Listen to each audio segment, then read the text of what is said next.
Bonjour tout le monde, comment ça va? Alors, j'espère que vous allez tous bien.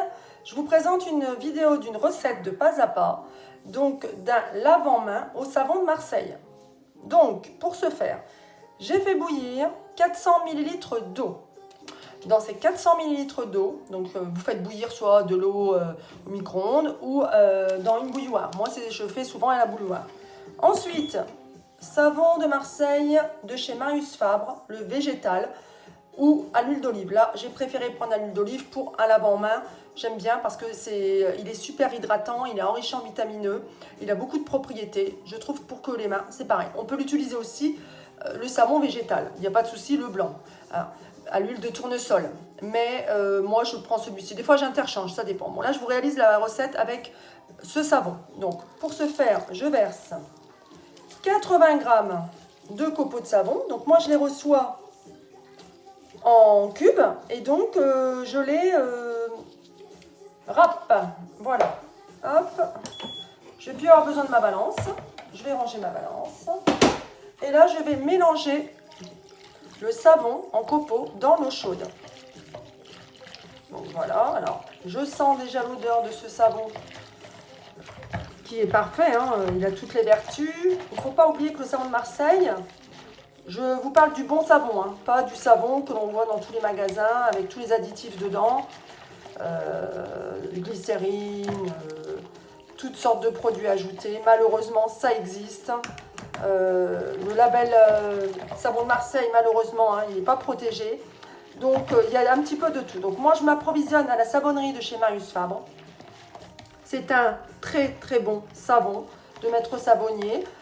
Il y a d'autres savonneries aussi, le fer à cheval, le sérail, Rampal Latour. Mais c'est vrai qu'après avoir fait le tour, j'ai testé tellement de recettes. Je ne suis pas une première recette, je pense que j'en ai fait plus de 1000 en test avant d'avoir trouvé le bon dosage.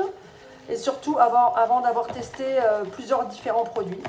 Donc tout ça pour vous dire que celui-ci, c'est la valeur sûre. Donc je vous partage cette recette. Elle est excellente. Il fait son rôle au niveau du lave-en-main. Voilà, donc là vous voyez, il mousse, hein, il est vraiment correct. Tout y est dans ce savon.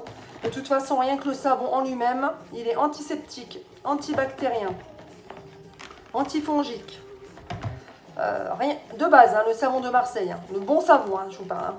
Voilà. Et donc celui qui est enrichi à l'huile d'olive, effectivement, il est enrichi en vitamine E, en vitamine A. Donc c'est un super hydratant pour la peau. Donc voilà, même quand on a les mains un petit peu abîmées, etc., le savon de Marseille, il est génial. Donc voilà. Là, vous voyez qu'il mousse. Hein. Je vais vous montrer en produit fini après, puisque j'en ai toujours d'avance. Et là, c'était pour la réalisation de la recette. Donc ça va mousser.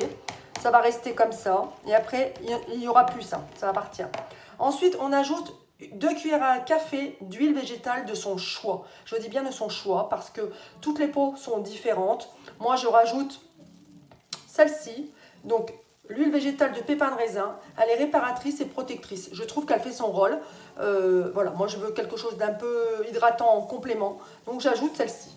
Donc, après, vous pouvez prendre de l'huile d'amande douce, de l'huile d'olive, de l'huile végétale basique, il n'y a pas de souci. Hein. C'est selon le choix de chacun. Encore une fois, dans la réalisation du fait maison, c'est ça qui est sympa, c'est que l'on fait au cas par cas, selon sa peau et selon ses goûts. Et on mélange. Il n'y a pas besoin de grand chose. De l'eau, du savon de Marseille, un bon savon de Marseille et de l'huile végétale pour ajouter en complément. Voilà. Ensuite, on n'ajoute pas de vitamine E ni de conservateur naturel parce que déjà dans le savon, il y a de la soude caustique et la soude caustique, ça contient et du sel et ça contient, enfin si vous voulez au final, ça vous donne une réaction de conservateur. Le savon, il peut se conserver des mois, des années parce qu'il y a la soude qui est là. Hein. C'est un produit naturel de confection, hein, la soude caustique. On ajoute soit une fragrance, soit une huile essentielle. Soit on ajoute quelque chose dans la préparation à la fin. Donc soit par exemple ylang-ylang, hein, c'est un parfum envoûtant, équilibrant. Ou alors une fragrance, pareil, végétale. Moi, je les achète chez Aroma Easy. Donc celle-ci aussi. Là, dans la recette, je n'en mettrai pas. Mais sinon, c'est de 20 à 30 gouttes. Sachant que ça sent l'odeur du savon de Marseille végétal. Hein, quand même vert, donc à l'huile d'olive. Il sent un petit peu fort, mais il a son odeur. Il est vraiment exceptionnel. J'adore. Donc voilà. Une fois la préparation terminée, on va laisser poser ceci 24 heures. On ne le met pas en contenant, on le laisse tel quel parce qu'en plus c'est chaud. Donc on ne va pas s'amuser à le mettre dans un contenant ou alors dans un contenant adapté en verre. Parce que sinon en plastique c'est royalement, ça va déphaser, enfin ça ira pas. Ensuite on va le transvaser dans un contenant. Donc moi j'ai des contenants comme ça. Celui-ci c'est celui que j'ai préparé. Hop, je vais vous montrer. On ne voit pas très bien, mais je vais vous le... Je ne peux pas le retirer, mais je vais vous montrer un petit peu. Voilà la texture qu'il a. Je ne sais pas si vous voyez, voilà. C'est pas liquide. Voilà. Et si vous voyez déjà, au travers juste de ma main, voilà. Hop, il a cette texture-là. Il est liquide sans être trop liquide. Il fait son rôle, il est complet. Voilà, je vous mettrai la recette en complément de la vidéo. Si vous la souhaitez, si vous connaissez, si vous avez déjà testé, si vous faites déjà les produits au naturel vous-même, si vous connaissez par rapport au savon de Marseille, ce que vous en pensez également. Hein, regardez, voilà. La mousse va s'atténuer d'elle-même en fait. Hein. Il n'y aura plus qu'à la transvaser dans un flacon. Voilà, je vous remercie du visionnage. N'hésitez pas à liker. Mettez un petit commentaire, de vous abonner si vous n'êtes pas abonné à ma chaîne. N'hésitez pas, je vous dis à bientôt pour de nouvelles réalisations. Ciao!